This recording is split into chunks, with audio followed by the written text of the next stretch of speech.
एक घने जंगल में एक शेर और एक बाघ रहते थे। दोनों ही बहुत ताकतवर थे और अपने अपने इलाकों के राजा माने जाते थे। लेकिन दोनों के बीच हमेशा यह बहस चलती रहती थी कि कौन ज्यादा ताकतवर है। एक दिन शेर ने बाघ से कहा, मैं जंगल का असली राजा हूं, मेरी दहाड़ से पूरा जंगल कांपता है। बाघ ने उत्तर दिया, तुम सिर्फ दहाड़ते हो, लेकिन मैं शिकार करने में तेज और चालाक हूं। असली ताकत समझदारी और गति में है। दोनों की बहस बढ़ गई और उन्होंने तय किया कि वे अपनी ताकत साबित करने के लिए एक प्रतियोगिता करेंगे। प्रतियोगिता थी, कौन पहले नदी पार करके सामने वाले पहाड़ से शहद का छत्ता लाकर ला सकता है। दोनों दौड़े। शेर ताकत से आगे बढ़ा, मगर जैसे ही नदी के पास पहुंचा, उसका भारी शरीर बहाव से लड़खड़ाने लगा।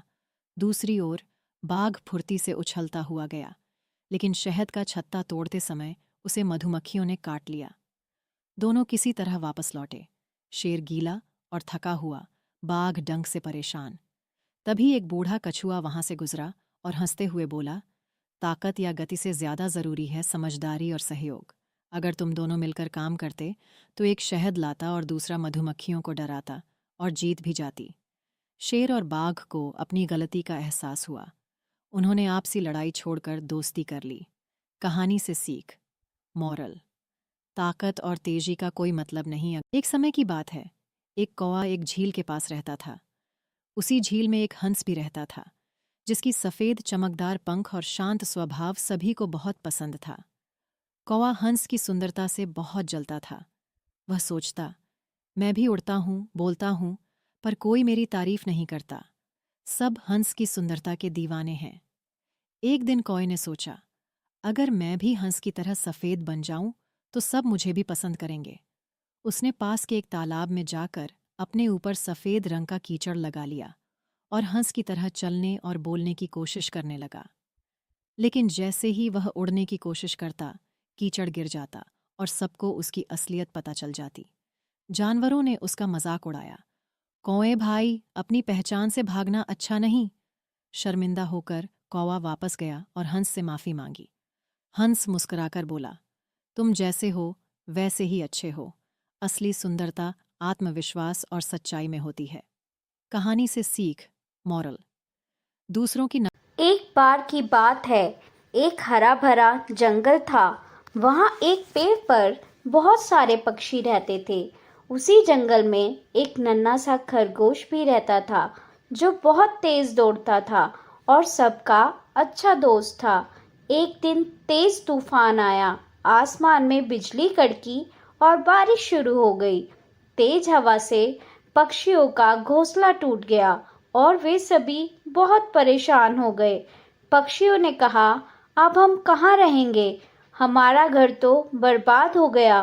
तभी खरगोश आया और बोला, आप सभी चिंता मत करो, मेरे बिल में थोड़ी सी जगह है। जब तक नया घोंसला बनता है, आप वहाँ रह सकते हो। पक्षी पहले थोड़े संकोच में थे, लेकिन फिर उन्होंने खरगोश की बात मान ली और उसके बिल में रहने चले गए। कुछ दिनों बाद मौसम ठीक हो गया और पक्षियों ने नया घोंसला बना लिया। वे खरगोश के पास आए और बोले, तुमने मुश्किल समय में हमारी मदद की। अब अगर कभी तुम्हें ज़रूरत हो तो हम ज़रूर तुम्हारी मदद करेंगे। खरगोश मुस्कुराया और बोला, दोस्ती में मदद करना तो हमारा फर्ज है।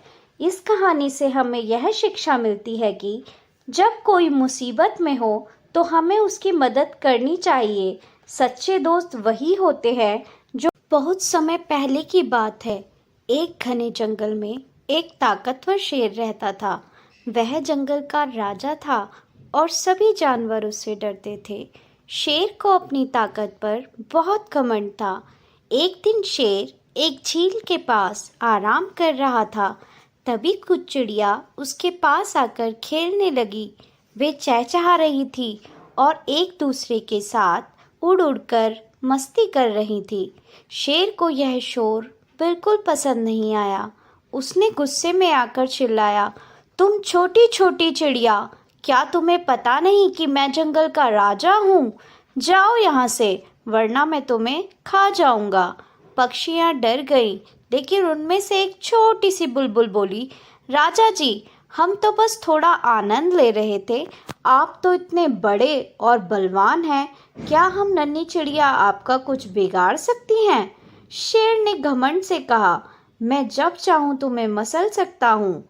बुलबुल मुस्कुराई और बोली, ठीक है, अगर आप हमें कमज़ोर समझते हैं तो कल हम आपको एक सबक सिखाएंगे। शेर हंसने लगा, तुम जैसी चिड़िया मुझे सबक सिखाओगी, ये तो मैं कल देखूंगा। अगले दिन सुबह होते ही सैकड़ों चिड़िया इकट्ठा हो गई। वे सब मिलकर शेर पर झपट पड़ी। कोई उसकी आंखों पर चोंच मार रही थी, कोई उसकी पूंछ खींच रही थी, कोई उसके कान में घुस रही थी। शेर परेशान हो गया, उसे कुछ दिखाई नहीं दे रहा था। वह इधर उधर भागने लगा और आखिरकार एक झाड़ी में गिर पड़ा। चिड़िया हंसते हुए उड़ गई। शेर को समझ आ गया कि एकता में कितनी ताकत होती है और घमंड करना कभी भी अच्छा नहीं होता। मॉरल ऑफ द स्टोरी, घमंड करना ठीक नहीं और एकता में बहुत बल